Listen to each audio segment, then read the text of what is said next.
SC ಒಳಮೀಸಲಾತಿ ಹಾಗೂ ಒಳವರ್ಗೀಕರಣದ ವಿರುದ್ಧ ಮಹಾನಾಡು ರಾಷ್ಟ್ರೀಯ ಅಧ್ಯಕ್ಷ ಡಾ. ಆರ್.ಎಸ್. ರತ್ನಾಕರ್ ಶಾಂತಿಯುತ ಹೋರಾಟ ಮುಂದುವರಿಸುವುದಾಗಿ ತಿಳಿಸಿದ್ದಾರೆ. ದಲಿತ ಸಮುದಾಯಗಳ ನಡುವೆ ಮೀಸಲಾತಿಗಾಗಿ ಸಂಘರ್ಷ ಸೃಷ್ಟಿಸುವ ಬದಲು ಎಲ್ಲ ಪರಿಶಿಷ್ಟ ಜಾತಿಗಳ ಐಕ್ಯತೆ ಮತ್ತು ರಾಜಕೀಯ ಶಕ್ತಿಯನ್ನು ಬಲಪಡಿಸಬೇಕು ಎಂದು ಅವರು ಒತ್ತಾಯಿಸಿದ್ದಾರೆ.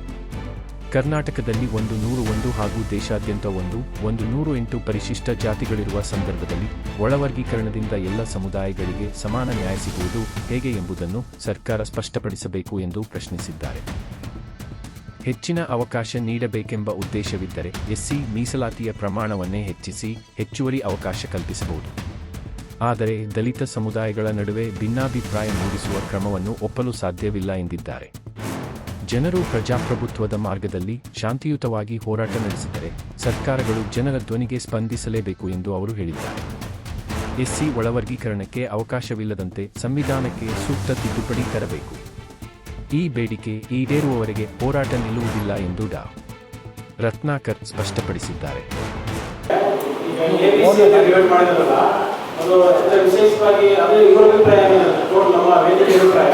ಎಲ್ಲ ಒಂದಾಗಬೇಕು, ಇಡೀ ದೇಶದಲ್ಲಿ ಎಲ್ಲ ಒಂದಾಗಿರಲಿ ಅಂತ. ಎಸ್ಸಿ ರಿಸರ್ವೇಷನ್ ಇದೆಯಲ್ಲ ಅದರ ಪ್ರಮಾಣ ಜಾಗಕ್ಕೆ ಅದು ಇನ್ಕ್ರೀಸ್ ಮಾಡಬೇಕು ಪರ್ಸೆಂಟೇಜ್ ಅಂತ ಇಡೀ ದೇಶದಲ್ಲಿ ಎಲ್ಲ ದಲಿತರು ಎಸ್ಸಿಗೆ ಎಲ್ಲ ಎಸ್ಸಿ ಒಂದೇ ಪ್ಲಾಟ್ಫಾರ್ಮಲ್ಲಿ ಬರಲಿ, ರೆಗ್ಯುಲೇಷನ್ ಆಗೋದು ಬೇಡ ಅಂತೇಳಿ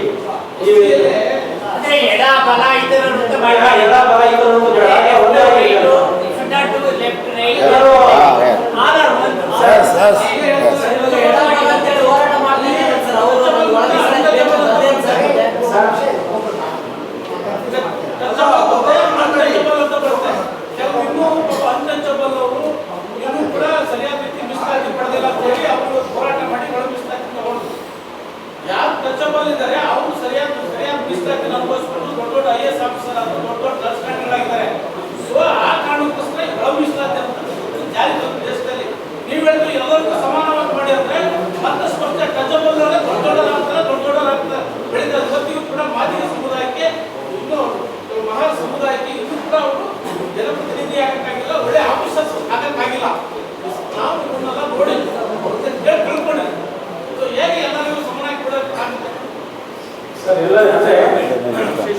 Sir, this is the, you told that one matter is the only majority of the people, 80% is there in AP, but they are given only 2 or 3%, 7.5. How can it is possible?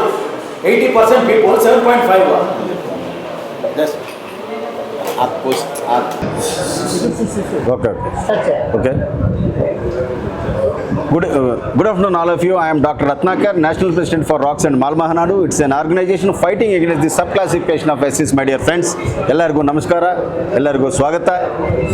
ನನ್ನ ಆತ್ಮೀಯ ಕನ್ನಡ ಸ್ನೇಹಿತರೆ, ಈ ದೇಶದಲ್ಲಿ ಎಲ್ಲ ರಾಜಕೀಯ ಪಕ್ಷಗಳು, ಅದರಲ್ಲೂ BJP ಮತ್ತು ಮೋದಿ, ಎಸ್ಸಿ ಮೀಸಲಾತಿ ವರ್ಗೀಕರಣದ ನೆಪದಲ್ಲಿ ದಲಿತ ಸಮುದಾಯವನ್ನು ವಿಭಜಿಸುತ್ತಿದ್ದಾರೆ ಕನ್ನಡ ಸ್ನೇಹಿತರೆ, ಮತ್ತು ಅವರು ದಲಿತ ಜನಾಂಗ ವಿರುದ್ಧ ಪಿತೂರಿ ನಡೆಸುತ್ತಿದ್ದಾರೆ ಸ್ನೇಹಿತರೆ.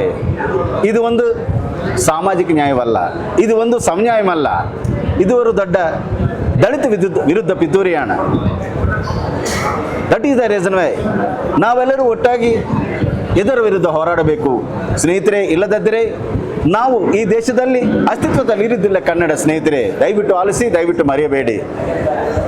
भाई और बहनों सुनिए, देश भर में एससी आरक्षण वर्गीकरण के बहाने देश भर में सभी राजनीतिक पार्टियां दलितों की एकता को कमजोर कर रही है. इस पर हमें सभी को मिलकर लोकतांत्रिक लड़ाई करनी चाहिए. भाई और बहनों, लड़ना है. भाई और बहनों, आप जानते हैं क्या, एससी आरक्षण वर्गीकरण भारत के इतिहास में दलित एकता पर सबसे बड़ा राष्ट्रव्यापी राजनीतिक षड्यंत्र है. इसे रद्द किया जाना है, रद्द करना है. My dear friends, SC subclassification under the guise of social justice and equal justice, it is the biggest ever conspiracy on the unity of Dalits. Are you aware of these facts?